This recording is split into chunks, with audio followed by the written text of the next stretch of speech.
Good evening and welcome. Welcome to Virtual Wine Tasting with Jack Keegan, sponsored by the class of 1970, celebrating our 50th or 51st or 52nd anniversary.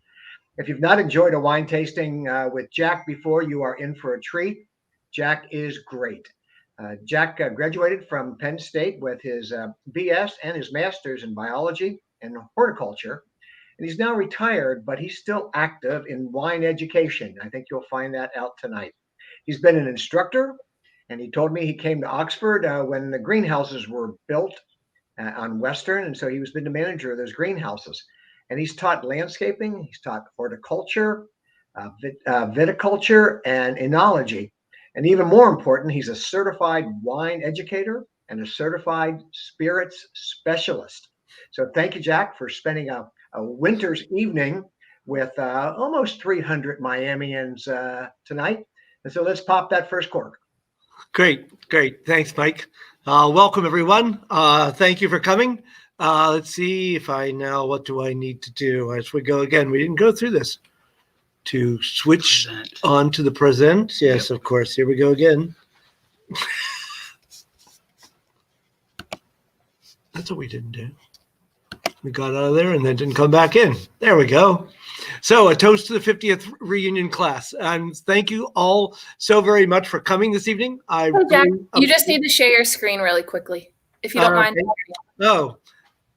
Sorry about that. That's okay. Mark screwed up. Yep. This is what we go through every time. It's like so much fun.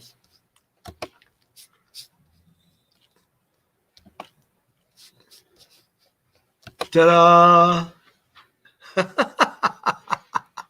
We good there, Emily? Are we good, Emily? Yep, we're good to go. Thank you. Thank you. See, I knew it was time for a drink. Anyway, welcome, everyone. I'm glad for you to come tonight. First of all, here is the list of the wines that we have. People have always asked.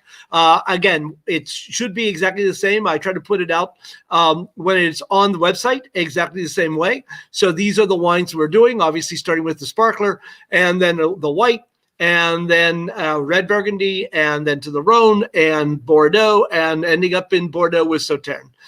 There's a couple little sort of extra wines that we'll be talking about because I know some of you were not able to get, for example, the 17.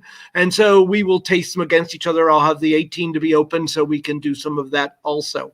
Many of you also know that when I do these things, I like to talk a little bit about what's going on in the world of wine. And so we'll start with that first. Before I get any further, though, I wanted to share something with you. I've always enjoyed being a part of Miami through the years, and I've worn many hats. And one of them is I've been on the advisory board for the Miami University Performing Arts for a very, very long time. And so this Thursday, Michael Muenzo and the Shakes are doing a special program for Miami University at 7:30 on the 28th. The band is it is really great. They have been here several times. I was lucky enough to see them in Harlem a few years ago because a Miami alum basically fronts them. And so they've been to Miami a few times. And this is an exclusive Miami offering. It's free. There's a virtual after party with the band. You can find out more at the Performing Arts website. So I'm hoping that you will all join me watching Michael Muenzo and the Shakes again. That's Thursday at 7:30, Miami Performing Arts website. And I will put this on at the very end also, just for you to know. Okay, so a few things going on in the world of wine. The Chinese government basically broke up a counterfeit Penfolds ring. Penfolds is a very famous wine company in Australia. And by the way, in fact, they've been having a lot of problems going back and forth, but the Australians sell more wine to China than any other country. And they had counterfeited wine to the tune of $20 million. And it had been going on for about 3 years. So I thought that was pretty amazing. Another thing, of course, it's really sort of fun getting ready for these because I read and look all these things. There was a great article about a 106-year-old who credits her longevity to drinking full flat milk and a tipple of whiskey at night. So I thought, well, it's not exactly wine, but hey, she's 106. Good for her. Interestingly, too, as we all know, we're all dealing with COVID. One of the reasons we're here is that they really worried about champagne because champagne is drunk outdoors or actually at restaurants a lot. It's also for celebrations and, of course, weddings and all those things have not gone on. But actually, the champagne houses have fared much better. In fact, some of them have done very, very well during the pandemic. And so that's a good thing. I certainly have drunk my share of champagne in the past year because there's, hey, it's a Tuesday. Why not? One thing I wanted to mention too, you may not be familiar. Those of you in Ohio maybe have heard of Donnie Winchell. She is the head of the Ohio wine producers and has been for a very long time. She is an amazing woman. And she, in fact, has received a very substantial award for this Richard Smith Award for Public Service to the wine industry. And this is a national award. So I wanted to give a shout out to Donnie. It just was great that she had gotten that, and she is a friend. Also, in fact, before we got started today, Mike and I were talking. We were talking about corks versus screw caps, and one of the things is Amarin, which is one of the largest producers of cork in the world, has come up with a TCA-free cork. Now, you may not know what TCA is. It's actually, it causes the wine to smell musty or like a damp basement, and it has been a problem. In fact, at one point, about 5% of all wines had this, and so they have come up with a process to basically remove it, and that is a tremendous boon to certainly the cork industry and to the wine industry. So I thought it would be fun to certainly mention that too.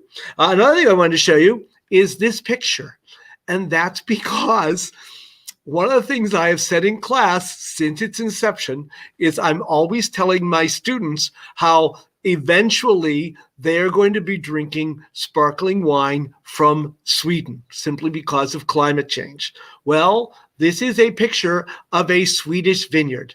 I realized, in fact, I'm pretty sure that I have it here. There are now 90 commercial vineyards in Denmark, 40 in Sweden, and a dozen in Norway, with more popping up each year. And the quality have gotten much better. So can you say climate change? Yes, you can. And so I might be drinking sparkling wine from Sweden, not so much even my students. So that's going to be interesting to see. Okay.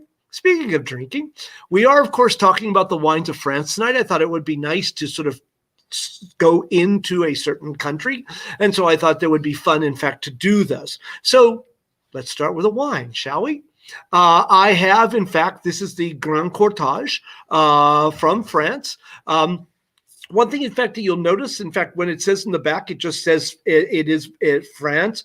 It is from France. We'll talk a little about some other things that go on. It just says Grand Cuvée. It says nothing else about where the wine is from. And that's because these grapes can come from a number of different parts of France. I've done this before, but we'll do it one more time. Do I have to stop sharing my screen? No, they do it. Emily will do it. I thought so. I wanted to make sure, as we go through this. When you open a sparkling wine, I always, in fact, many of you may remember John Dome, who taught the wines course of geography of wine. He always said that taking off the whole capsule makes the bottle look naked, and I could not agree more. So I always take off just the top. There's always 6 turns on this. And so if you turn it 1, 2, 3, 4, 5, 6. And I always leave, I'm a left-hander, and so I leave my right thumb on the cork all the time so that I can control it. And then what I do is I turn the bottle and allow the cork, hopefully, to begin to rise up. And that's what it's doing, as you can see right there. And if I go a little further, instead of the pop, you should get a very nice, if I do it right. There we go. And so this is the Grand Courtage. You can see nice bubbles coming up already. You can certainly serve this in a white wine glass, but certainly putting it in a flute is nice because you can watch the bubbles. I always laugh. I always say it looks like an upside down blizzard. But the thing is In Oxford, we haven't had any blizzards this year. In fact, we've had very, very little snow. We were talking, in fact, about sort of sledding on the mud, in fact, a few days ago. So there's not a whole lot in there with this. If you smell this wine, it's so nice. It really just has that. It's almost it's very soft. It's almost a little peachy. Has a little bit of almost a little bit of a limestone or a sort of aroma, that sort of chalky aroma. Ooh, and a little bit of nuttiness, almost a little bit of almond or hazelnut. Very pretty. And again, if you taste this wine,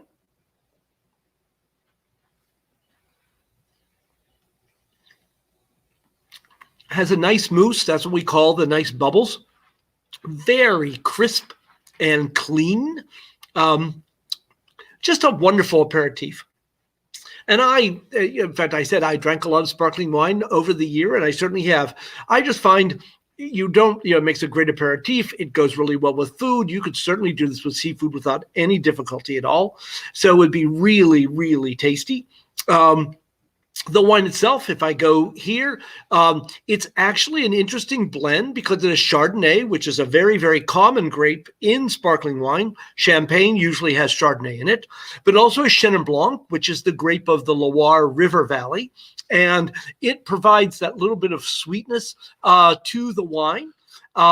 Colombard, which you probably remember very well. In the 70s, we would have a lot of wines from California that were made from what we called French Colombard. And I always liked them. And if grown in the right place, they can be very good. But I haven't had a Colombard from California in a good while. The fourth grape is also really interesting. It is Uni Blanc. And you almost never see a wine made from Uni Blanc from anywhere. By the way, though, if you've drunk Trebbiano from Italy, it is the same grape. It just has a different name in a different country. But this grape is the most widely planted or grown white grape in France. Why? Because it is the grape that goes into cognac. And so they make a wine out of it. They then switch it over. They then distill it and then put it into barrel. And so most cognacs are made, in fact, from Uni Blanc. And so it's interesting to see that it's part of this blend that is in this. And it's actually, I found it interesting because it was created by an American living in Burgundy. The vineyards come from the grapes come from several different regions, but most of them, in fact, I'm sure the Chardonnay does come, in fact, from the Burgundy region. So I thought it was interesting to do. So cheers, everyone.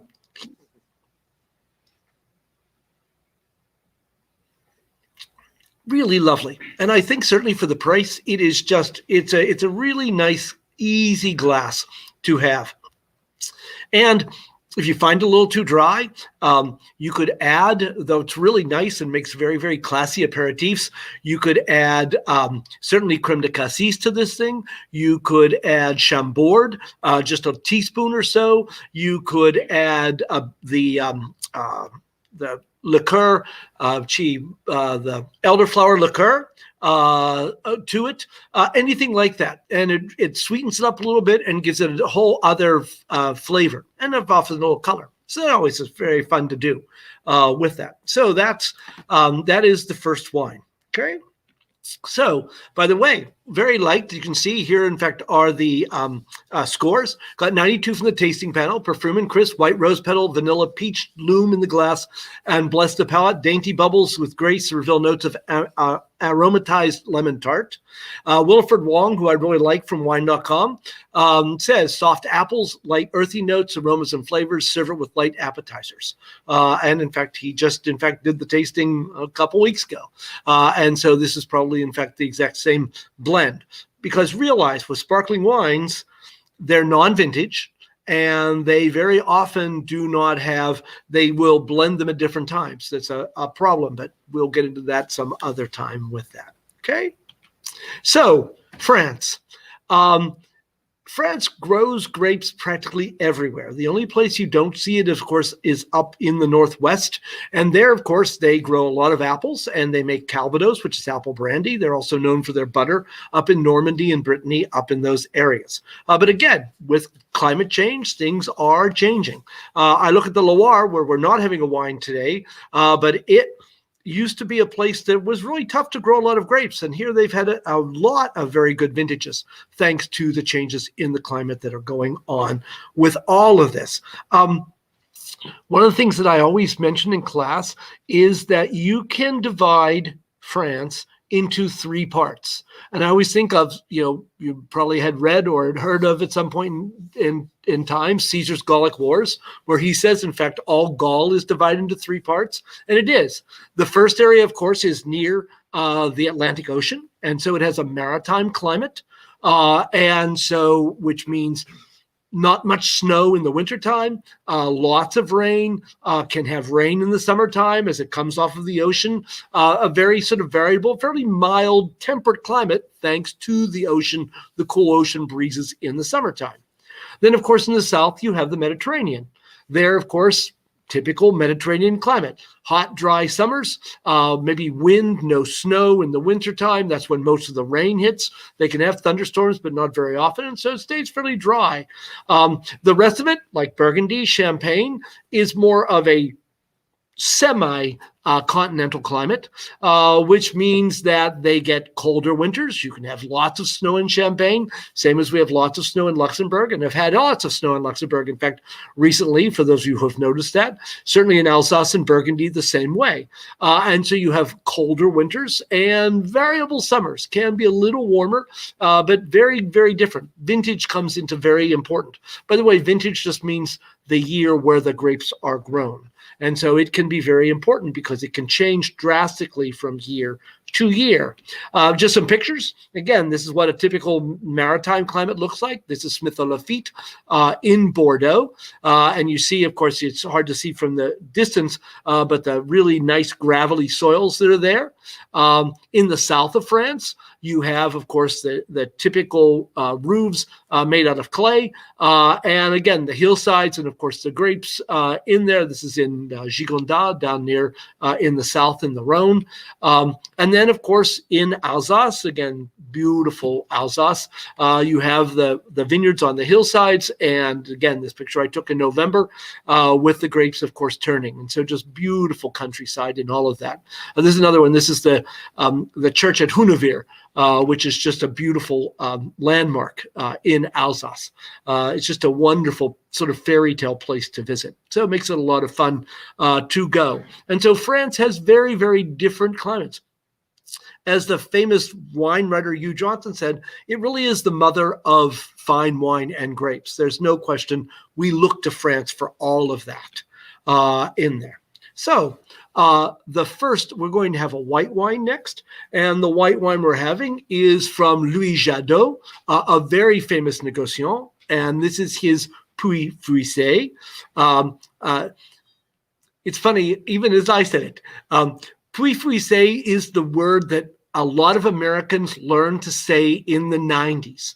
And so there was a tremendous run on this wine, and which is sort of very interesting. And the wines, the quality, because there was so much demand, really went down. But luckily, it has come up. And in fact, I think that for a white Burgundy, which of course is what we're talking about here, Pouilly-Fuisses can often be great values. All the rest of the reds are open, but I thought I would talk to you about opening a bottle of wine too, just because it's nice sometimes to recap this. By the way, the corkscrew I use has a hinge cork on it, so it makes it really nice. Typically, again, as I said, John Dome, I don't like taking off the entire capsule. In fact, I always have to laugh. I go to restaurants or you'll go to bars and I'll watch the people just tear the capsule off and I sort of cringe. It's like, gee, it's just, they're manhandling that poor bottle of wine. And so you just take off the top. It's very easy with the knife. And then what I like to do is I like to take the worm, that's what this is called, the worm on the cork, and I like to put it at an angle right there in the middle of the cork. And then what I do is I turn the bottle and the cork screw up to the middle, and now, as you can see, I have the worm right in the middle of the cork. It's not up against the wall, so it's going to put out pieces of cork, etc. It's right there in the center.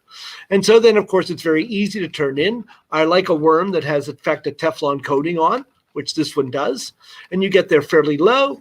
And then what you can do is you just take the first hinge and then lift it up quite easily. And then you take the second hinge, and there's the wine with a little bit on my fingers.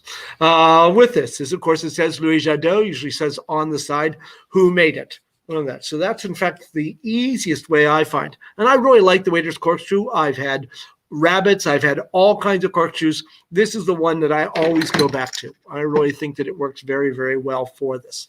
Oh, by the way, I'm going to use this glass. An alum, Megan Garnett, has in fact a group that meets for these virtual wine tastings. And so she had glasses made. So this is the Quarantine Wine Club 2020. And so certainly a great souvenir that she sent me. So thank you. And so I will pour the wine in that. I'll tell you, this is of course 100% Chardonnay. And I love Pouilly-Fuisse. I just think these wines are so wonderful. It's Chardonnay, and as you'll see, it gets a little bit of oak, but not much. And so if you swirl and smell this wine, ooh, it's that nice lemon aroma. It has a little bit of a stoniness to it, sort of a minerality, which is a crazy word. I mean, what do minerals actually smell like? But it seems to be the word that we describe this with very often. Nice and sort of lemon, maybe a little bit of other white fruits. Just lovely. And so again, if you taste this wine,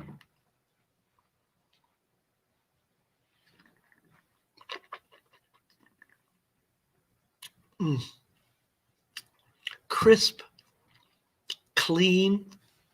It has a little bit of what the French would call pétillance. You see, because I noticed there's little bubbles in the wine, and that gives it that little bit of extra crispness also. Good acidity. Comes out with a little bit of oak, not very much, but you can get a little bit of that sort of buttery finish, a little bit of that oaky finish. Right away, I think would be great with lobster. It would be great with chicken with a cream sauce. It's fine by itself. And so it just would go with so many foods. I think you could even do it with sole, with a cream sauce, in fact, a very light fish. And so certainly no problem. And again, would go really well with a lot of light vegetables too, or aperitif or goat cheese tart. Lots of things that this wine would go very, very well with. Just lovely.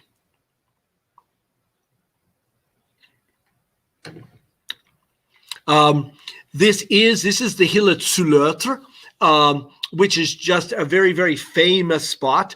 You can see how white it is because there's a lot of limestone soil here. These areas have been inhabited for literally thousands of years. And so this is very much one of the things that, of course, you see the vineyards on all sides in there. By the way, Pouilly, separate villages. There's the town of Pouilly and there's the town of Fuisse, but they combine their vineyards together. And it's a number of different vineyards. I thought I may have had another picture. Many, many different plots in there. And of course, almost entirely Chardonnay. And so that's what you're drinking here, a Chardonnay. And I really think you can get these wines, obviously, from $20 all the way up to $60 or $70 for single vineyards. They tend to be a little richer and more complex, but very, very nice, not overly oaked, etc. A little bit more about this wine. It's 100% Chardonnay. It's a blend of villages, 8 to 10 months in oak, and they use a little stainless. They say the aromas of fresh red apples, honey and white flowers, elegant, rich, toasted nuts and citrus. Certainly the citrus comes through in that little bit of a nuttiness. One of the purest expressions of the typical Burgundian grape, and it is. Jadot is what is called a négociant, which means that they make their own wines. In other words, they grow their own grapes and make their own wines, but they also buy grapes from many, many small producers and make them. And again, while I was getting ready to do this talk, I looked at their website completely. It is staggering the number of different wines they make. I wanted to take, but I didn't think I had enough time to count them all, but I'll bet it's close to over 100.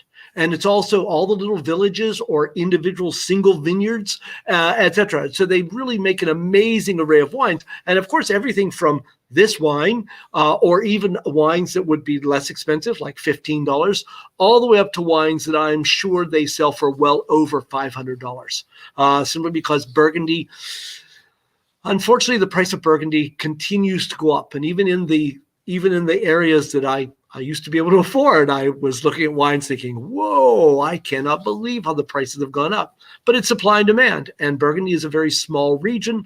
And so consequently, when people want those wines, the prices go up. But we all know that. So again, a beautiful example of Chardonnay, a really nice example of a white Burgundy. Okay. The grapes of France. I thought I'd give you a little bit of information. The most widely grown grape is actually Merlot. Merlot is fairly easy to grow. And again, because fine wine information has grown up, so it is by far the number one grape that's grown in Bordeaux. It is grown widely in the south of France because it is relatively easy and doesn't have a lot of tannin to it, and so consequently it makes very easy drinking reds and can easily be blended with Cabernet Sauvignon, Syrah, any number of things. And so Merlot is the most widely grown grape. Grenache is another one. In fact, we'll have a little bit of Grenache in one of the wines that we're having this evening. It's also a wonderful blender. It can be beautiful by itself. Some Châteauneuf-du-Papes will be 100% Grenache, but typically it's blended and is relatively easy to grow. And so in south of France, you find a lot of Grenache. And if you haven't figured this out by now, the south of France is where there are literally hundreds of thousands of acres of grapes. And so very, very major grape producing region of everyday wines. There's good old Uni Blanc, which is the wine that I mentioned that goes so much into the production of cognac. I've had very few wines that have actually been made from Uni Blanc that are just wines. Syrah, again, can be 100%, especially in the northern Rhône, but typically also used as blending in the south. Can sometimes be almost bacony in the flavors and aromas. Just a sort of a wonderful grape grown in the right place. I guess that could actually be said for most grapes when they come in from those various areas in all of that. Otherwise, a number of them, Carignan, which is another grape widely grown in the south. And finally, we get to Cabernet. Cabernet is grown, of course, a number of places, mainly in Bordeaux and other places. But you can see it's sort of like the next, what we used to call noble grape or noble grape after Merlot for that. And then Chardonnay, which other than Uni Blanc is the first white. Everything else we talked about is red. And then Cabernet Franc, another red. Gamay, another red. Pinot Noir, another red. So probably about, I would say probably in the upper 80s to 90% of all the wines in France are in fact red. There are a lot of great whites, but red certainly, as you can see, carries the day when it comes to the various grapes that are there. Okay. Speaking of Chardonnay and Pinot Noir, there I mentioned Chardonnay is the white grape of Burgundy. Whenever you have a Burgundy wine, if it says Burgundy on it, unless it says Aligoté, which is another grape, a white grape that they grow, and they will put that on the label, you know you are always drinking Chardonnay. So that's Meursault, Montrachet, Pouligny Montrachet, Chassagne Montrachet. I could go on and on with all the various things. When you drink a white Burgundy, you are drinking Chardonnay. When you drink red Burgundy, which we're going to have next, you are drinking Pinot Noir. And Pinot Noir is the only grape. Now, let me make this plain, and we'll talk a little about how the French do this, and it's all by law. You could grow Syrah, you could grow other grapes in Burgundy, but you can't call it Burgundy because there are only certain grapes by law that can go into a Burgundy. And so the only red grape you are allowed to grow and call Burgundy in Burgundy is Pinot Noir. Okay. So the wine that we are doing is by another very famous negociant, Joseph Drouhin. In fact, I feel badly. I was going to put in some more pictures. I was lucky enough to visit Drouhin in 17, and we had the most amazing tasting of the 16s, which was a fairly thin or small crop, but just wonderful wines. I was treated amazingly well there. This is their Chorey-les-Beaune. Chorey, again, is a small town near the town of Beaune.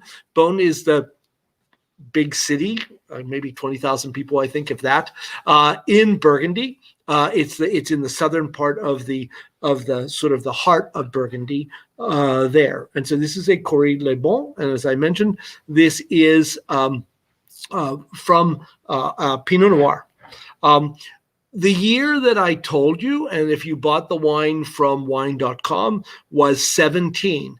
If you bought the wine in Ohio, you probably have 18, and I have them. And so what I thought we would do is basically taste them against each other. And so it would give you an idea, or it certainly gives me an idea of the differences in the vintages. But for the most part, they try to obviously make the best wine that they can. So let's start with the 17. By the way, as you can see, I've put this into a Burgundy balloon. That's what this is called. And I'm not a real stickler for various glass sizes, but especially for Pinot Noirs, catching that extra aroma in this nice big glass is very nice. And speaking of, this wine is very nice. It really ends up being just, I'll be honest, I think it's the time. I really like Pinot Noirs. It's probably one of my favorite grapes. I think that Pinot Noirs are extremely elegant. I like the elegance. I like the lightness, the transparency. By the way, as you can see through that red wine. It is not very dark, and that is typically, or how I really like Pinot Noirs to be. And so certainly very, very nice. And again, if I swirl and smell this wine, oh, it's just lovely. It's black cherries. It's raspberries, almost going into a little bit of cranberry. So it really has that really bright red fruit. A little bit of the sort of forest flora oakiness that you will often find in these wines. And it makes my mouth water. I mean, it's just amazing. I mean, it really just has that wonderful, wonderful aroma. And almost a little bit of floral. I mean, it really ends up having a wonderful perfume. And of course, if you taste this wine,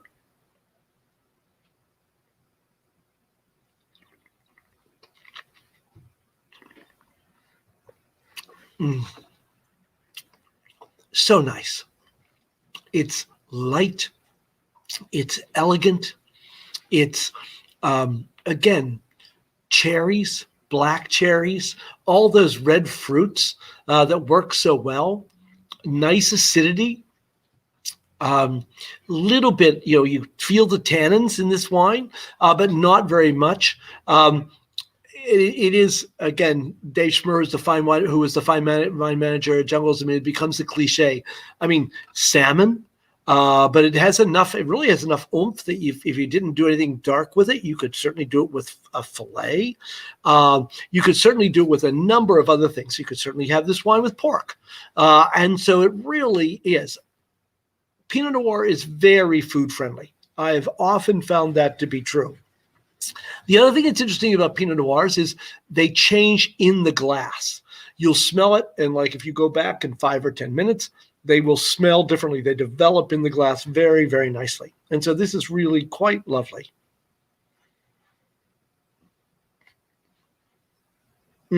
Yes, and almost a little bit of a mintiness that's there. And I'm going to pour this out because I have the 18 also. So I'm going to pour it into another glass so that I don't mess up the 18. Give it equal opportunity. Let's put it that way. Again, it's a year younger. It's a little more purple. and that is not surprising. Red wines start out with very often garnet highlights, and then, of course, they turn red and eventually will take on that brick color, good for Miami, and then, of course, will eventually turn brown. And this does have certainly a little bit more of the purple highlights than the 17 did. So it's really interesting to do this. And I know that most of you only have one or the other, but I thought it would be interesting just to go through the two different wines. And again, if I smell this wine is currently, I think, a little shyer. It doesn't come out of the glass as fast. In other words, it's not as bright. Maybe a little bit more sort of darker fruits, maybe sort of more to the black cherries. Still quite lovely. Yeah, and almost has a cereal kind of aroma to it. I mean, it really reminds me of like smelling oatmeal, which is strange, but it does. And of course, if I taste this.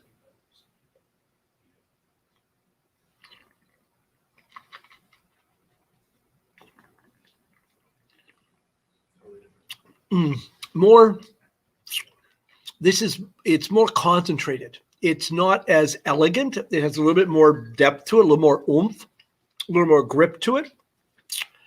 It's still very nice, but interesting to taste the two against each other, because I don't get to do this really super often. And so it's nice. This, by the way, would be called a vertical tasting, where you taste from several different vintages to see how the wine develops and how it changes. And so this would be a good example of that. It's fun to try those things. I certainly do recommend it. It's tough sometimes to get the wine. And by the way, I guess I should make just a quick thing about this. I always feel badly about it's so difficult with people living all over the country. This is why I say about wine.com about getting you the proper vintages and the proper wines. So I hope that you're having wines that if you cannot find this one exactly, there are many, many other ones that are just like that. So it works out fine. You have an update. I think we're okay. So yes. So again, shows very nicely. And could I have a red wine glass, please? So yeah, so it's great. So that's it. This, of course, is some pictures I got from Drouhin. And in fact, I have pictures very much like this. This is from the Côte de Mouche. This is the Côte de Beaune. And you can see this wonderful hillsides, for the most part, facing southeast. In fact, this area is called the Côte d'Or. And you would think, of course, if you speak French, you would think that means Hill of Gold. And it looks that way in the fall. But it really stands for Côte d'Orient, because these are southeast facing slopes that gather, in fact, the morning sun. And so very, very nice. And so this is what you're seeing there from this. And I really like this picture, because what it shows you more than anything else is, notice, I bet you are probably looking at least 40 different vineyards, probably owned by 40 different people. You see the little differences in the vines and, of course, the roads in between, etc. And so this is very typical of Burgundy. It is extremely small plots. And this is another reason why the wines become so expensive. And it is a problem. I mean, let's face it, Chorey-les-Beaune is one of the sort of side regions. But again, very great value, and we could afford them. I could afford them. And so this is why we chose these wines. The prices will go up. In fact, the top wines like the Domaine de Romilly-Conti will go for $3,000 a bottle now. It's sort of unbelievable.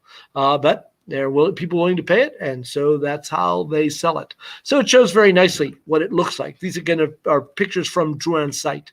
100% Pinot Noir.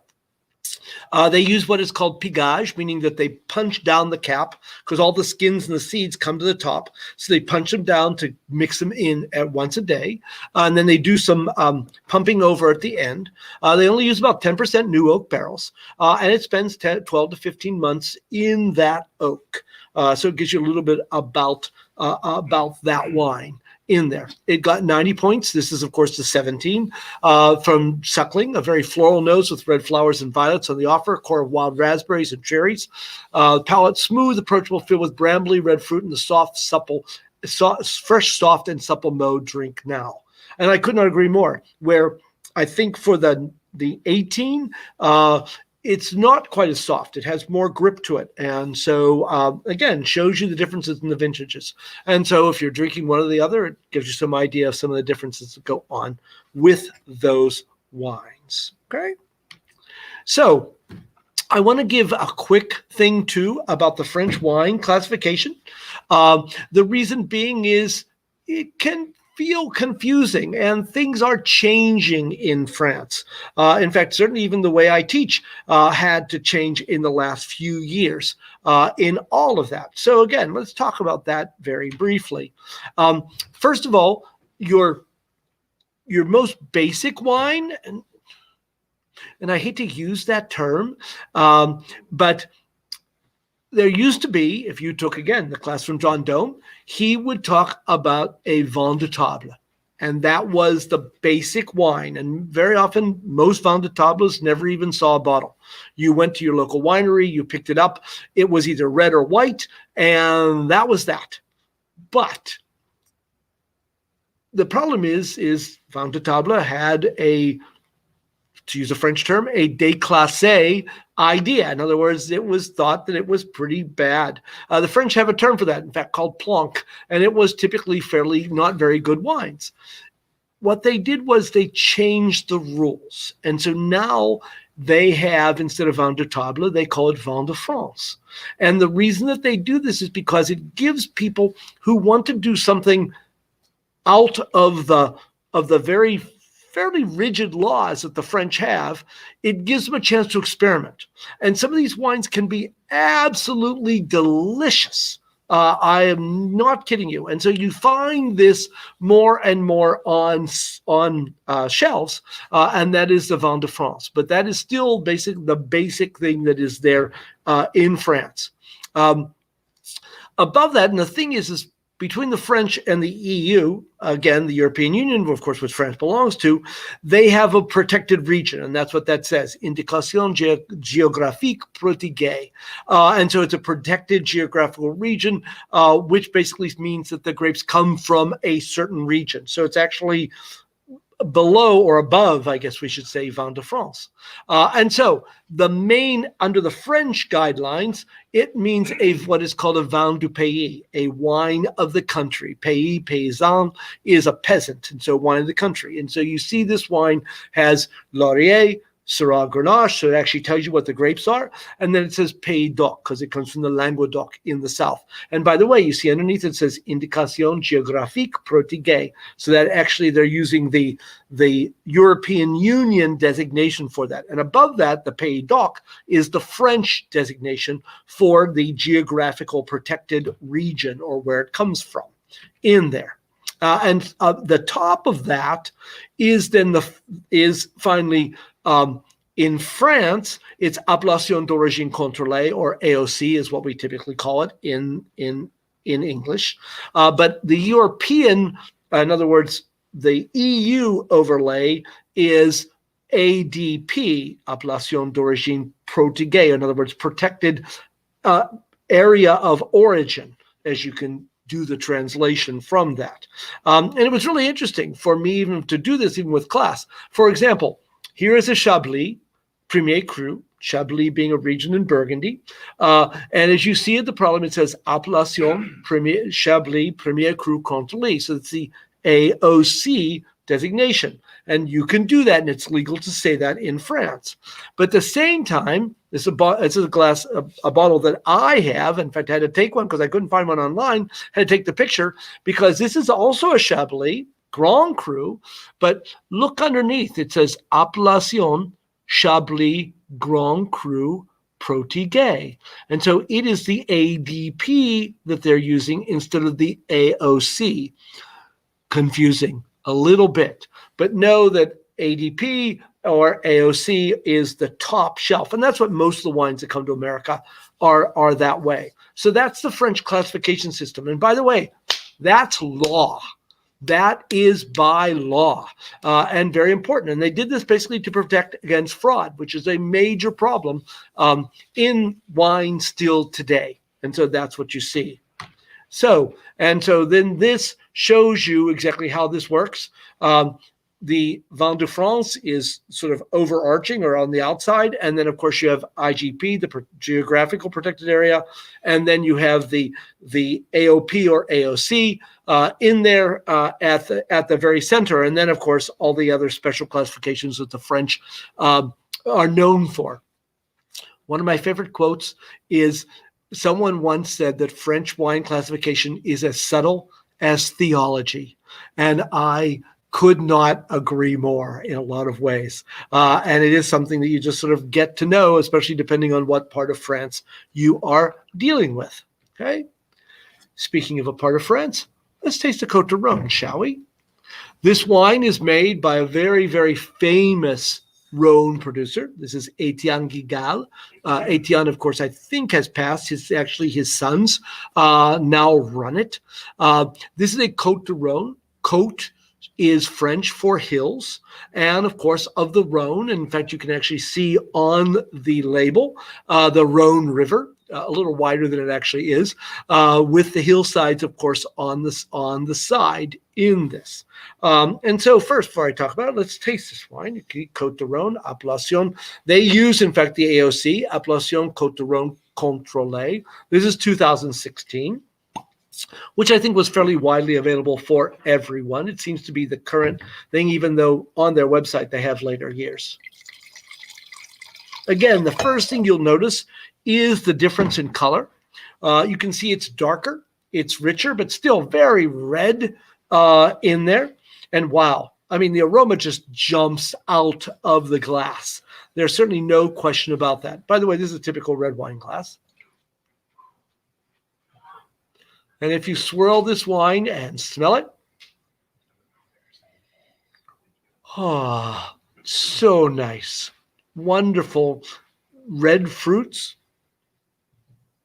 Oh, really almost almost a spiciness that's to that wine also. And also, it's almost a jamminess. It's almost like it's almost been made into a jam, like a blackberry jam or something in that wine. Just really nice. And of course, if you taste this wine,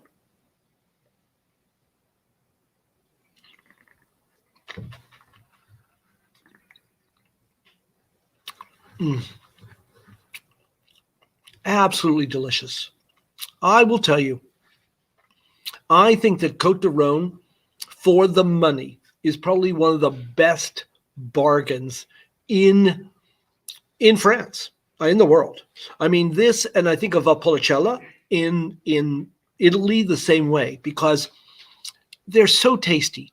They have some tannins, but not too much. So they could go, you could do this with a red sauce. You could do this with a braise. You could do this with so many different foods, in that medium thing with roasted vegetables, with mushrooms, any number of things. It would go okay, with beef or pork. I mean, it just really is. The wines are just so tasty. And as you know, not very expensive, which is just absolutely wonderful. Has that wonderful, I don't even know how to describe it. It's almost it's a really high, really fresh aroma.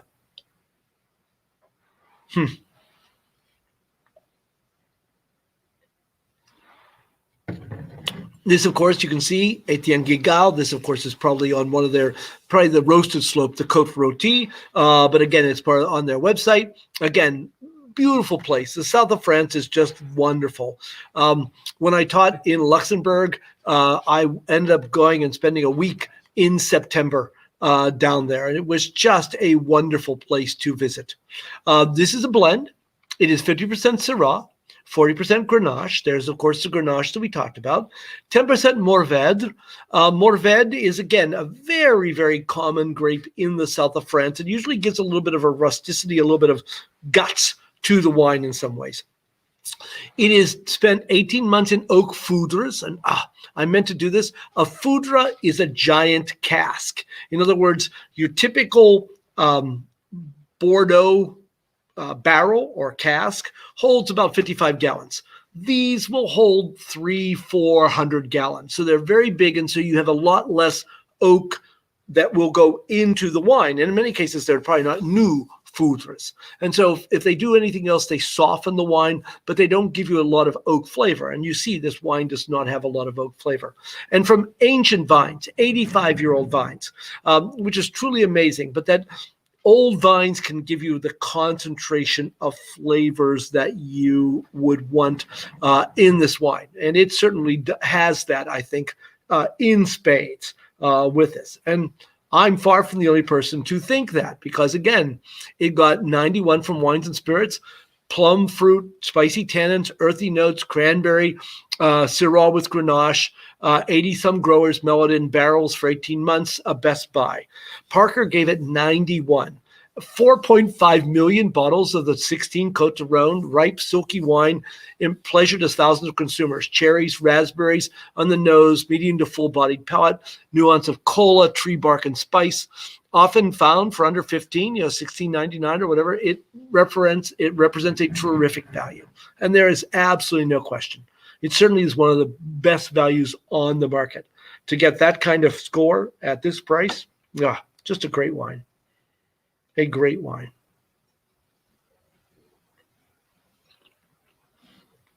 So let's continue. Barrel making is extremely important. And in fact, in Europe still, and I need to double check on this, but I'm almost positive, if you want to impart an oak flavoring to your wine, it must go in a barrel.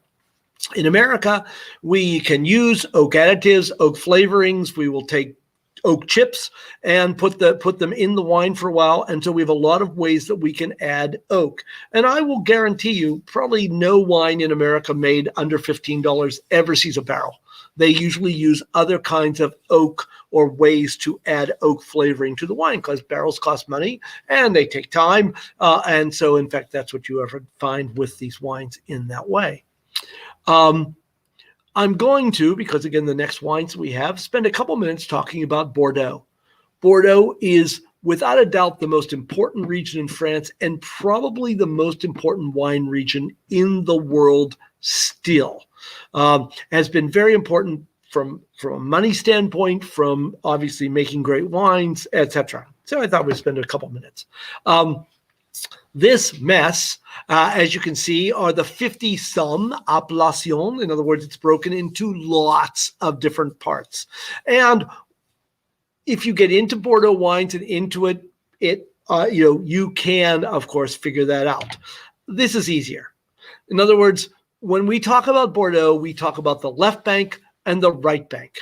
And then there are a couple, the entre-deux-mers between two seas is the area in between, makes a lot of good wine, but for the most part every day. The quality wines, the very expensive wines come from the Médoc, the left bank and the right bank, especially up in the north in the Médoc, as you can see with that. And so this is in fact, absolutely amazing area. I got this picture, in fact, used it in class. This, in fact, was them picking grapes of the 2020 vintage in there. By the way, the 2020 vintage was very, very good in a lot of the world.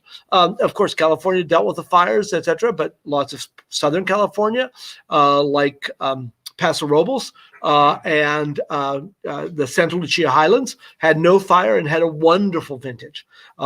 New York had a great vintage. Lots of Italy had a great vintage, and lots of France also had. So the 2020 wines, in fact, will be, there'll be a lot of very, very good wines to drink. Thank God for that. This, of course, is I think a wonderful shot of Bordeaux. You see, in fact, the Gironde, which is this broad estuary there. That, of course, allows ships to go into the city of Bordeaux. And then, of course, you see all of the vineyards on these rolling hills that, of course, make up Bordeaux. Bordeaux is red wine production. As you look through there, you see 32% Bordeaux Rouge. But again, all the way down, if you look through all of those colors, all the way down to the orange where it says Grave and Pessac red, those are all reds. And so only about 10% of all the wines in Bordeaux are either sparkling, rosé, or white. And so red wine, of course, is the hallmark. There's no question about that of Bordeaux in there. So again, how much do the Bordelais love wines? Well, if you go into the Bordeaux airport, this is what you will see. You will actually see that as you pick up your luggage, there are giant empty bottles of wine here, of course, showing Chateau Menet. And so very nice along those lines with all of that. And so it shows you the importance of wine to the people of Bordeaux. By the way, if you ever get a chance, and luckily, this too will pass and we will be traveling again. I can't wait. And this, of course, is a picture I took of the cathedral in Bordeaux. The city is wonderful. Thanks to Alain Juppé, they poured millions of euros into the city. And so you have a city like this on the estuary. It's so beautiful. I did not take these pictures, but just to show you how gorgeous Bordeaux is, and truly is a city worth visiting. And they have learned to deal with tourists, not only in the city, but even in the wineries. And so it's just a great, great, wonderful place to visit. The wine that we're having tonight is Château Fonréaud, again, from one of the areas, Listrac, as you can see, in the Médoc, in the north. So again, 2016, by the way, 2016 was a very, very good vintage in there. So if I pour this wine, again, we've gone up one more color range, dark, rich, still very red. It's only 2016. And of course, now it's just barely 5 years old.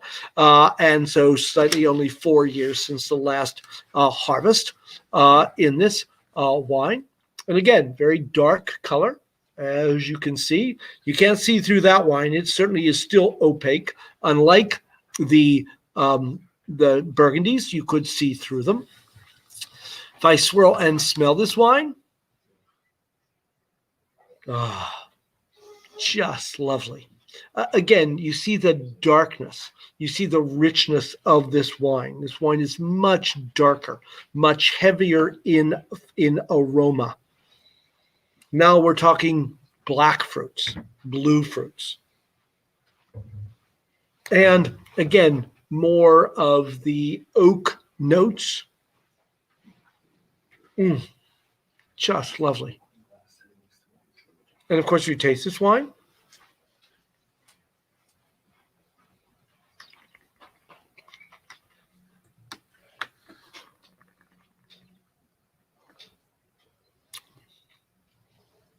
Wow, a youngster. This is full-bodied. It has a lot of tannin, but they're very nicely integrated into the wine. You certainly feel them at the end. By the way, that's why, for the most part, Bordeaux's are not just to be drunk. With cheese, it would soften up those tannins tremendously because, again, the fats and the proteins complex the tannins that are in this wine.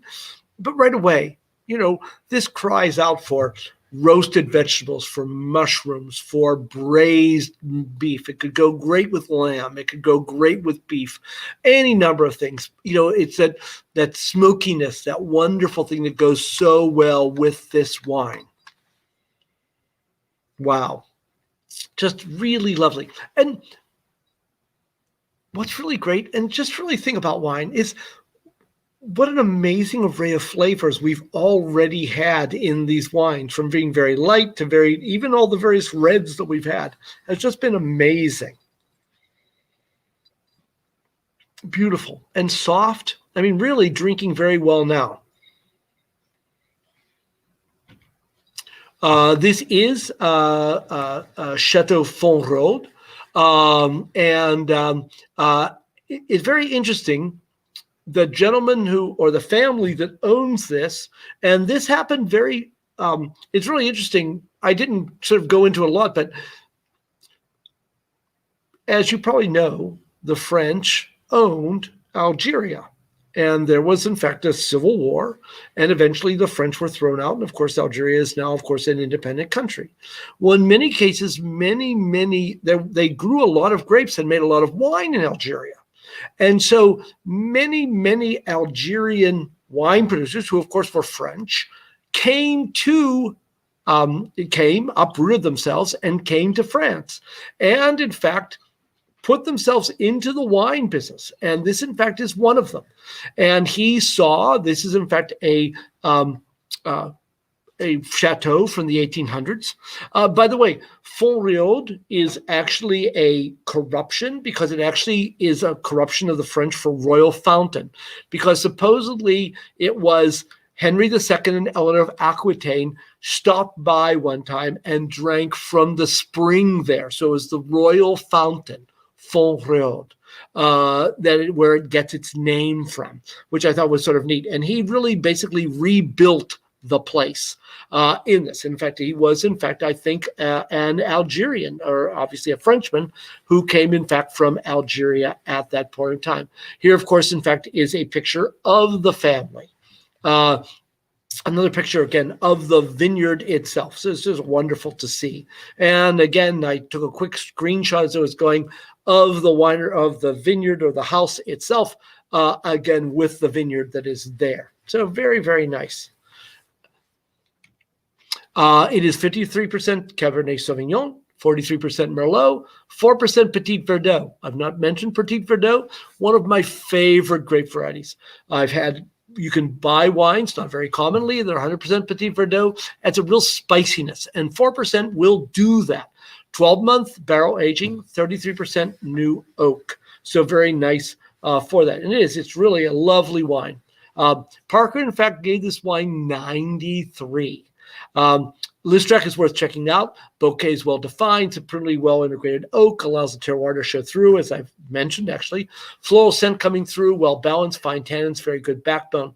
One of the most precise I've tasted of tangible tension all the way through, refined finish. The Listrac has produced many fine wines recently. This 2016 could be the best yet. I show you this, but then also it's sort of interesting. Let me show you this. And again, I found it very interesting because you can see what it is about reading various people and if you agree with them or disagree with them. Because here are three different people on the exact same wine. Suckling thinks it's a delicate, hot stones, currants, hints of cedar, medium to light body, easy yet firm. Drink in 2020. We're too late. The enthusiast said, highest point, owned, tight structured wine, dense tannin and smoky, toasty flavors with wood aging. Let this rich wine fully integrate and drink after 2023. Jeb Dunnick, who also is a very good, I think a terrific Listrac top wines, mulberry fruits. I see cherry, hints of toasted bread and flowers, round supple textures, totally charming, beautifully balanced. 16 to drink over the coming 8 to 10 years. It's far from a blockbuster, but it's a great drink. And I could not agree with him more. And Emily, I feel badly. I've not asked about questions. Do we have questions? Yes, we do have a couple. Let me look. Okay, so is the difference between the 18, so this is about the previous wine, I believe, but Sure. The difference between the 17 and the 18 due to the difference of growing conditions of the vintages or due to the age of each? And will the 18 age to eventually approach the 17? That's an excellent question. And it's actually, and the answer is yes. No, it's actually certainly vintage probably plays a bigger role. And I should have looked more carefully.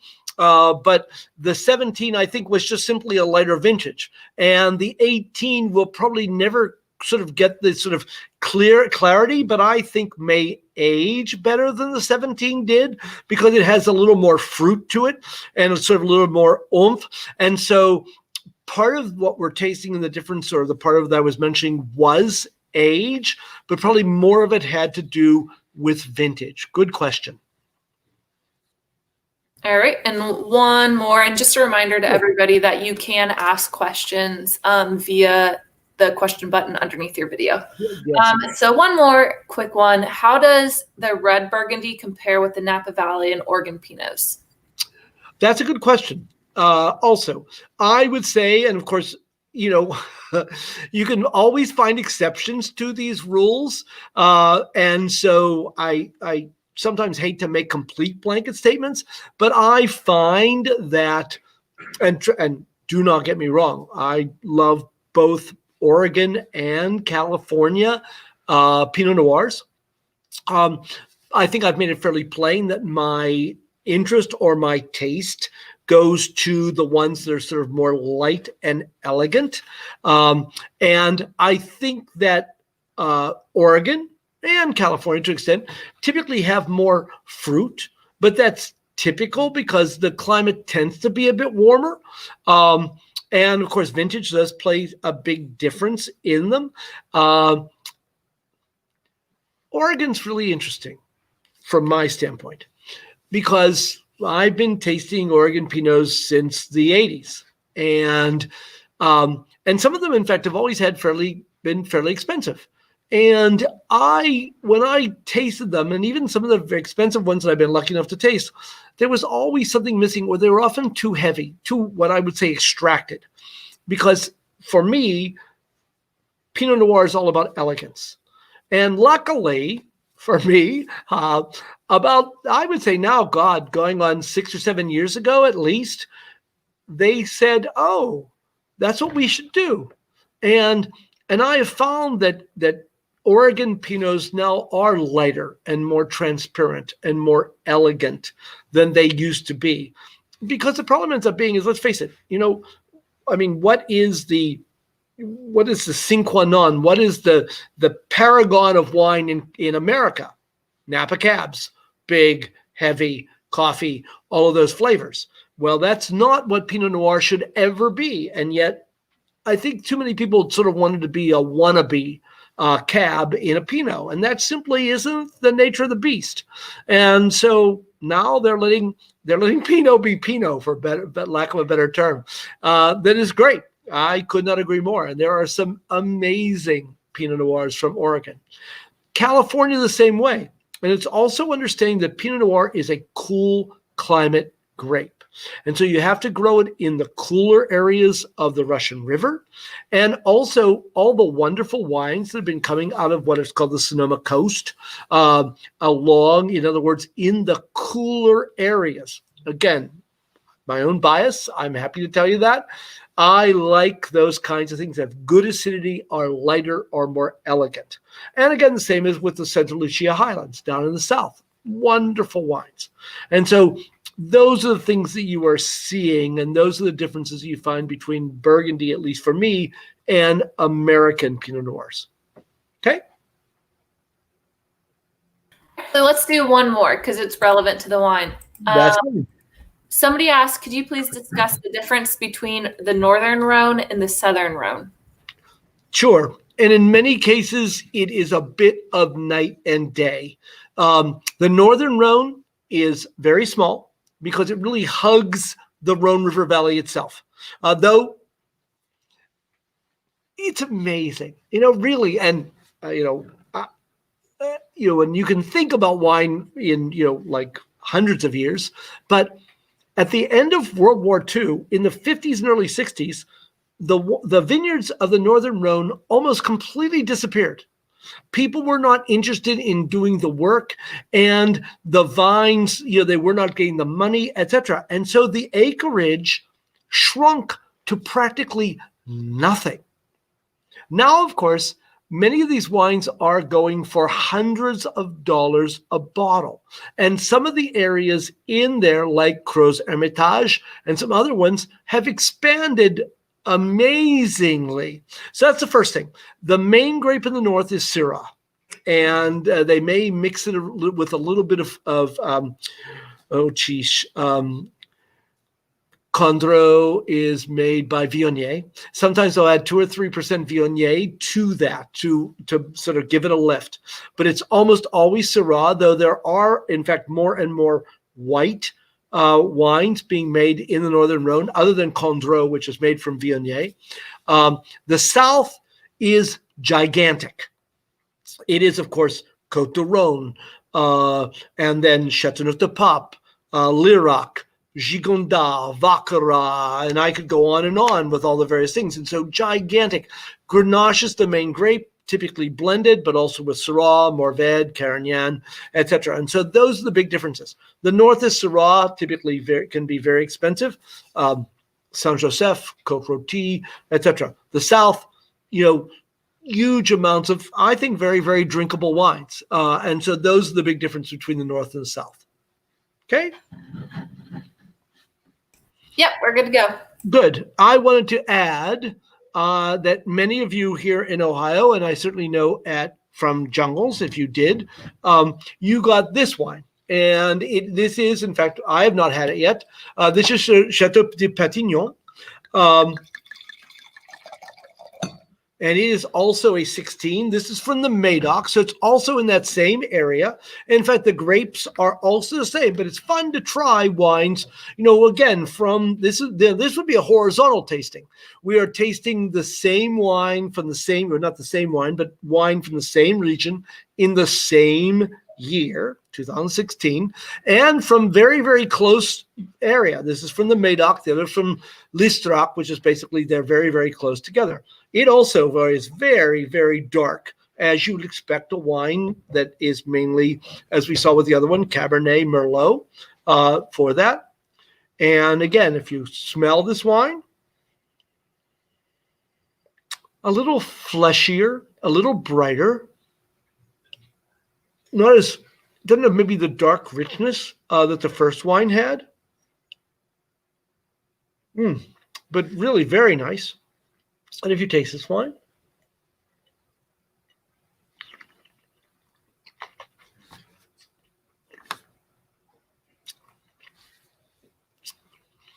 it's textbook Bordeaux. It's textbook. The flavor that I get out of this, and it's a crazy in some ways, but of course the wine world is crazy.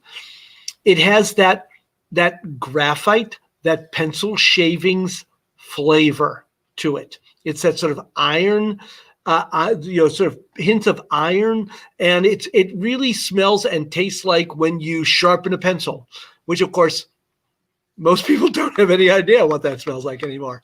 But it does remind me. It's that flavor that's there. It's that aroma that's there, and that's so typically Bordeaux. It really is.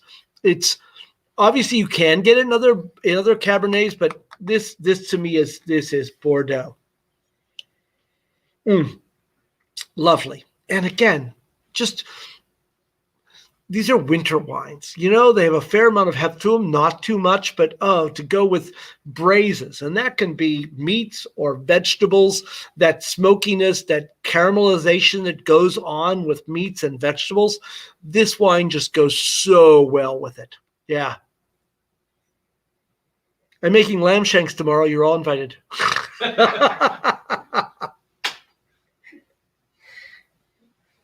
Only, of course, if you bring this wine or better.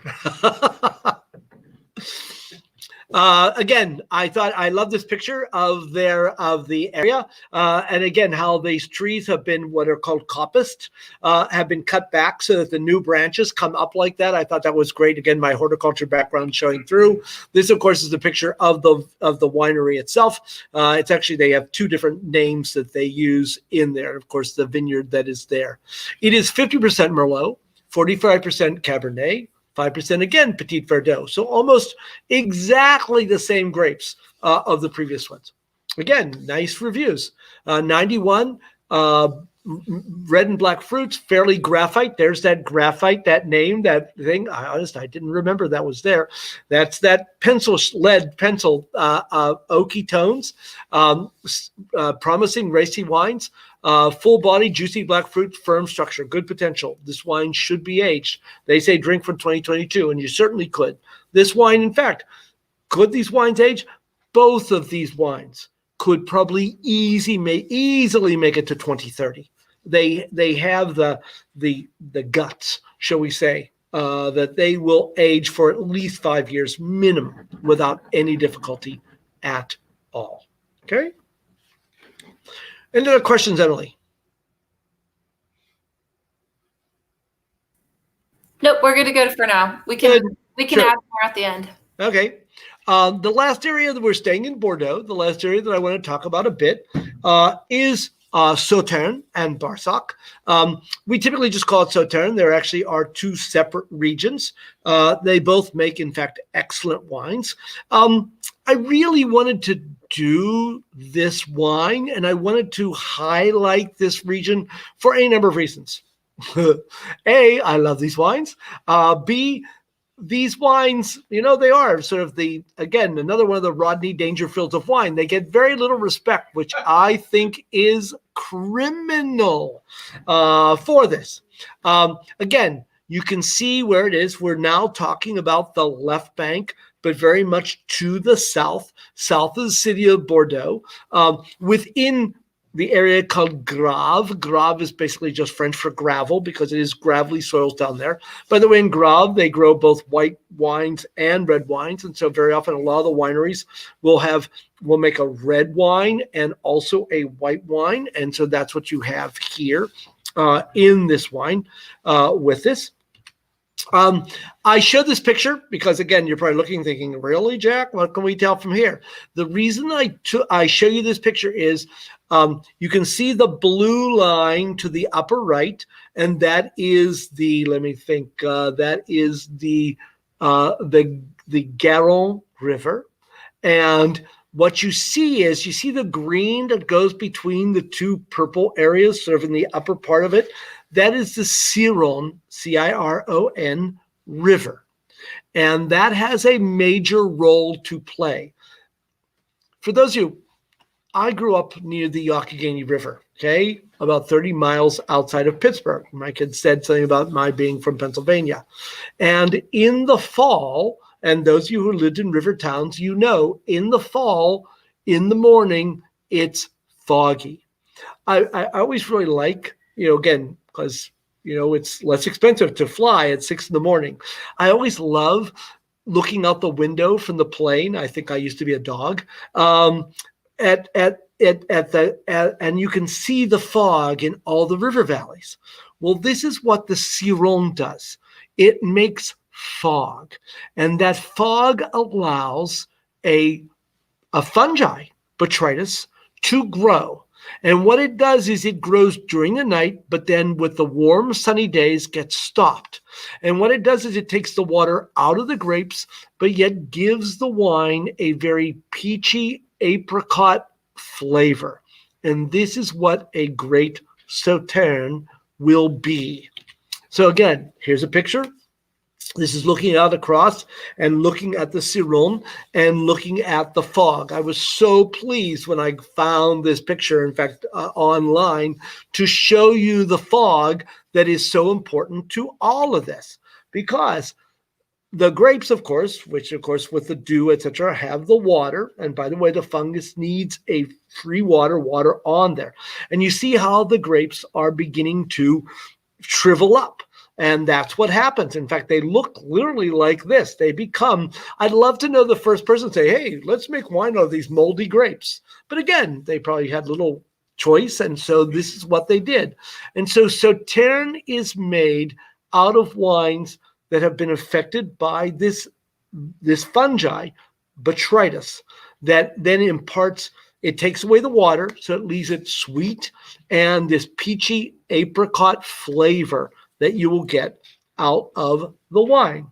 The most famous of them all, picture I took, is Château Suduiraut Sauternes, which is now owned by LVMH, by the way, the giant company for this. But in fact, they are known and make the most expensive of them. The wine that we are having is Château Suduiraut, and I was very pleased. I hope, I know eventually they did run out, from what I understand from wine.com. But again, if you manage to get a different wine,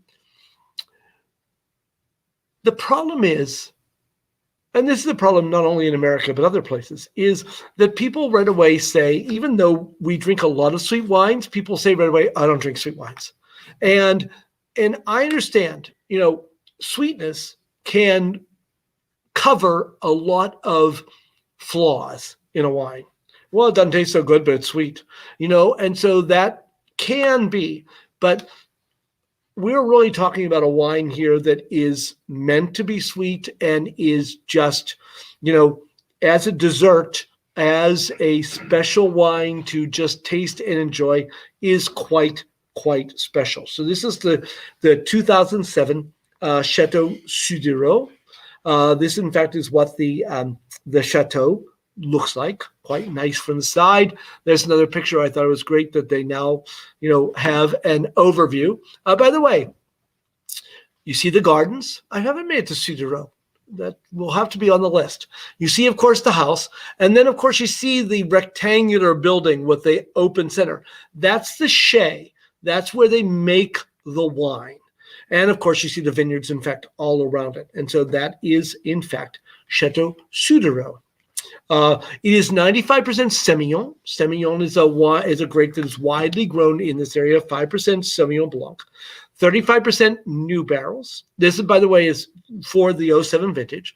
35% in 1-year-old barrels. In other words, they've used once, probably a little longer than that. And then 30% in older than 20 months. So it does use a fair amount of oak. The other thing is, too, is 134 grams per liter of residual sugar. So this is 13% sugar, as I want you to understand. Again, this bottle has already been opened. You see the beautiful golden color to this wine, sort of golden apricot that is there. And I mean, just look at that. And the highlights, it's just absolutely beautiful. And of course, if you swirl and smell this wine,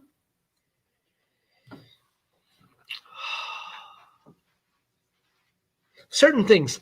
The first thing that comes out is apricots. It's apricots, and it's not only apricots. It's sort of interesting because it's apricots with a little bit of that, the sulfured apricots, in other words, dried apricots have that aroma to them. Honey, grilled pineapple. Again, it's that pineapple, but with that grilled pineapple. Those of you who like it on your pizza. And and honey and candied fruits and a little creme brulee and brown sugar. I mean, the aromas never stop. And of course, if you taste this wine,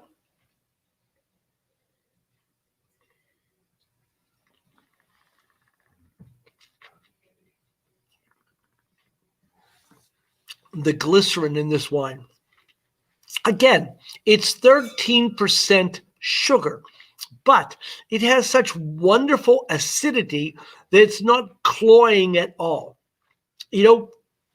I mean, it's 13% sugar, but it's fresh.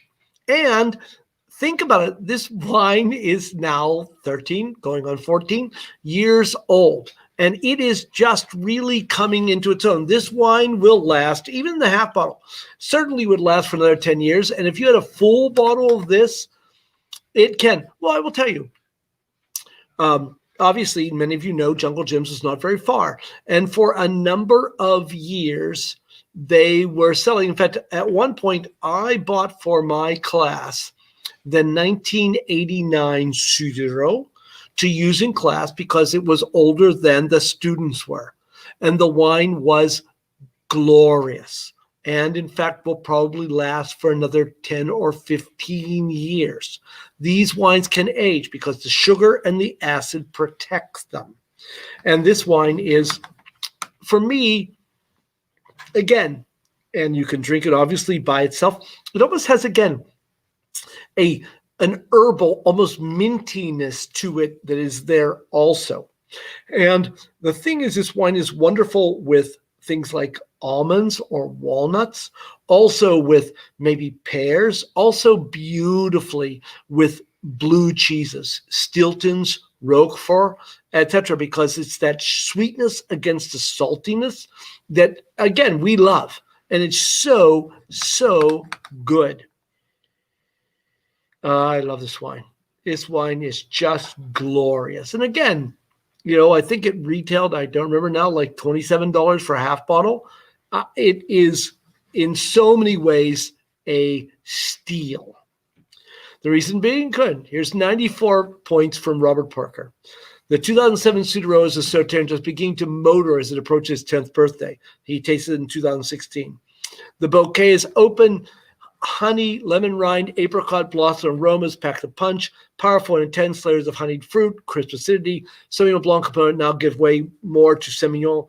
Sauternes of width and girth as deserves another decade in the bottle. Just superb. And it continues like that, you know. In fact, later on, he had said mandarin, tangerine, white pepper, clementine. He actually, in fact, later on gave this a 97 with it just absolutely gorgeous. Dried honey, apricot, melted wax, just absolutely beautiful, beautiful wine. Sauternes are just, they really are. And the wonderful thing is you can find, you know, when its counterpart in Bordeaux may cost you $200, $300, $400, $500, $600. I'm unfortunately not kidding. You can find many of these wines for certainly less than $100. And in fact, you can find this one in full bottles for less than $100. And obviously, it's one that you need to share with friends. And by the way, they will keep for a while in the fridge because of the sugar. So it doesn't mean you have to drink them in the next couple of days. They will last a bit longer, but they do need to be sort of taken care of. That can be just absolutely wonderful wines. I have lots of half bottles of Sauternes. Again, I think that they're wonderful for dessert, either with dessert or by themselves, or sitting by the fire and having a little bit of this. Heaven, just absolutely heaven. I don't know what I did. Okay. Questions, Emily? Yeah, we do have a few.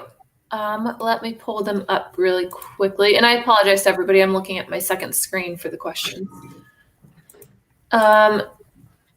So I know you've talked about saving wines. How can people that weren't able to finish their sparkling wine tonight, how can they save their wines? What's the best way to do that? And I know we've covered it in previous tastings, but for those that haven't been involved before. The thing is if you can find a cork that will then fit, that you may have to get out again. But again, if you want to look at this, Emily, I sort of brought it with me. I happened to, just because I figured read the bottle. You can purchase these. And again, here, let me get the Courtage. I got it. It's okay. And again, it just simply goes in there. And then that's actually being a little tighter than it should. And then it goes underneath there. And so, boom. The wonderful thing about sparkling wines is that the bubbles that are coming off are carbon dioxide. And as I probably say at least 5 times during my class, air is the enemy of wine. Well, if it's all CO2 in this bottle, there's no air getting this wine. And so the wonderful thing about sparkling wines is they will still taste great 3, 4, 5, 6 days later, even if they're open and you put them in the fridge. And so having something like this, and you can get them at wine shops, you can find them on Amazon, you can find them anywhere, again, where things are done. They're really very nice. In fact, I have also the cheaper ones. Surprise, this is a little tight. I'm surprised, yeah. But these actually, in fact, I got these from WTSO, which is one of my favorite areas. But again, it sort of goes in there, and then goes underneath. And in fact, they're fairly inexpensive, and so it just holds the bubbles in. And so that's really what you want. The wonderful thing about the wines is they will last for a long time. In fact, for example, I was just looking, and those of you probably finished yours, but here, my Grand Courtage is still bubbling very, very nicely. And it's been open for over an hour now. Champagne, sparkling wines are great for that. And so I drink lots of them. And so that's the way it goes. Okay. Anything else? Yeah. Here's a 2-for-1. So why do dessert wines tend to be in half bottles? And then also, how long can you keep an open bottle of Sauternes? First thing I would say that, again, we drink half bottles, or they're half bottles, because, again, you're not going to have, like 12 ounces of this wine. You'll have 3 ounces, 4 ounces, maybe 6 ounces at a time, because it's really a wine to sip and enjoy. I know, yeah. Okay, sometimes I might. What can I say? But it is, because it's a dessert wine, and so you have them in small amounts. And so that's why you often find these in half bottles. So it is. And, if I have a half bottle and there are, 4 people for dinner, I mean, that's probably plenty, because you only want that 3 ounces or so after dinner. It makes it very, very nice, makes it a very nice finish for it. These wines will keep. Again, if you have the various things to put in, like nitrogen, not liquid nitrogen, obviously, nitrogen or argon, and you can buy them to sort of evacuate the air. But otherwise, you put in the refrigerator, even the half bottle, and saying it will last for several days, because the sugar and the acids will protect them. It might go down after a couple of days, but you certainly can. And if you have those kinds of preservatives, that's a good thing. The vacuum ends and stuff like that do not work. Or what you can do is, even if you have another smaller container, you could pour it into a container, because never forget, air is the enemy of wine. And so if you can stop it from getting into or having a lot of exposure to air, then it will keep its flavor for a lot longer. Okay? Yep, good to go. Good. Anything else? Yeah, Otherwise, we do have more questions, but do you have another wine? No, I think we finished. And so I want to say, of course, and I'm happy to ask questions, but vive la France, vive Miami University, and vive the class of 1970. I'm happy to answer questions, but again, thank you all very, very much. Questions, Emily? Yeah, let's do a few more. These are more general questions. Sure. Should red wines be chilled at all before serving? That's an excellent question. The problem ends up being is, especially for red wines, we talk about cellar temperature. And cellar temperature is, so if it's sitting outside, or if it's sitting out in your house and you keep your house at 72, that red wine's probably too warm. I would say bring it down to 64, 65, throw it for 15 or 20 minutes in the fridge, because it's only going to warm up in the glass anyway. I find all too often that, that it's not good to serve a wine too warm. As I said, it will always warm up in the glass. It will not cool down in the glass. And so that's always really the best thing to do with reds, is make sure that they're in typically the low to mid 60s for the flavor. Because as I said, they're going to warm up, and very often as they warm up. Now the opposite is also true. If you have if a wine is too cold, we often say the wine is dumb. And I have, in fact, spent a lot of time, in wine shops or in, wine bars, etc. You get the wine and it's like 50 degrees. And so, of course, I sit there with my hands around the glass, using my body heat to warm it up so I can smell it, because it makes such a difference to have it. And you don't have to be doctrinaire, it must be at 54 degrees or it must be that. But you really do want it to have a little bit, whites, I would say below 60, maybe mid to upper 50s, and they're also going to warm up. But reds, I'd say 64, 65 degrees, but only about there, because it's going to warm up anyway. And so it's not going to stay the same temperature the whole time anyway. Okay? Other questions? Yeah. Other than people wanting to know what time your lamb chop dinner is tomorrow night, a couple people have asked, including Mike. What is your favorite region of France and why? Whoa.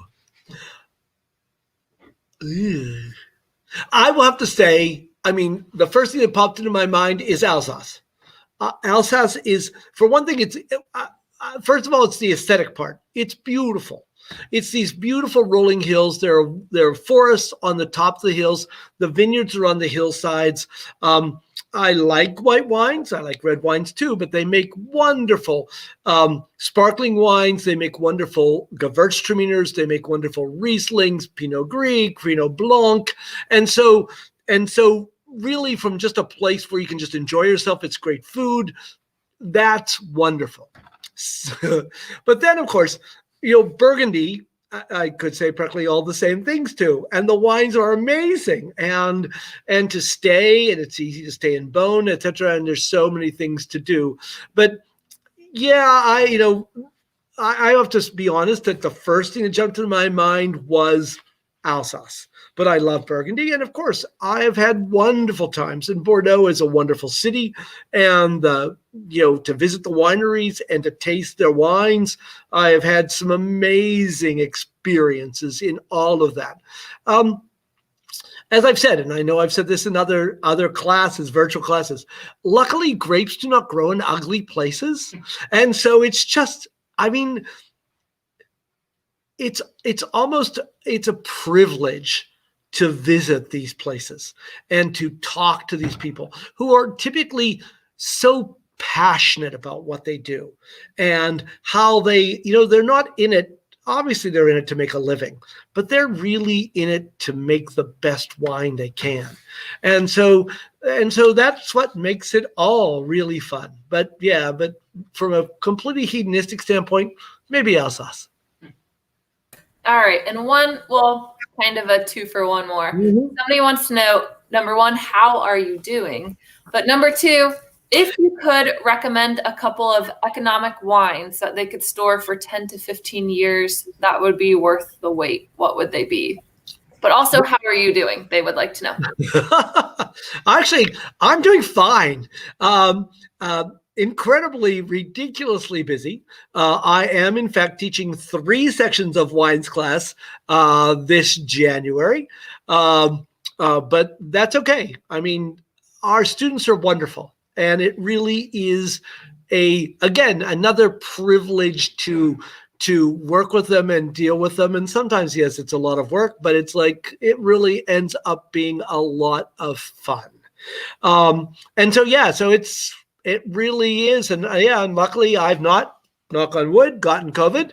And I'm hoping to get vaccinated quite soon. I will probably teach online for the first few weeks to make extra because we're not getting together. But then I will be teaching mask to mask like I did in the fall. And so that's been fun. Wines to store. Well, one thing, if you could find, and I think it still is, the Château Fonréaud that we had, that one will last for 10 years. No problem at all. And the 16 was a great vintage. And so those, again, depending on what you like, those wines would be fine for the next 10 years. There are a lot of other ones. As I mentioned, dessert wines are wonderful, and they will last for a long time too. Obviously, interestingly enough, if you find a half decent, and I'm not saying, in other words, not break the bank, German Rieslings will age beautifully. And so if you like those kinds of wines, find a good producer, look around, and those will last 10, 15 years, no problem at all. It's really great. I have been lucky enough to have a few older vintages that I've taken to the Performing Arts wine tasting every year, which unfortunately we will not be having this year, but we will certainly be reinstating once this is done. And I've taken wines that have been 25 years old or more of Rieslings, and they're one of the first things to disappear because they are so interesting and so good. So there are a lot of wines out there that, again, you need to store them in a place without light, without tremendous fluctuations in temperature. Wines keep, thankfully, because I've got a lot downstairs I need to drink. Anything else?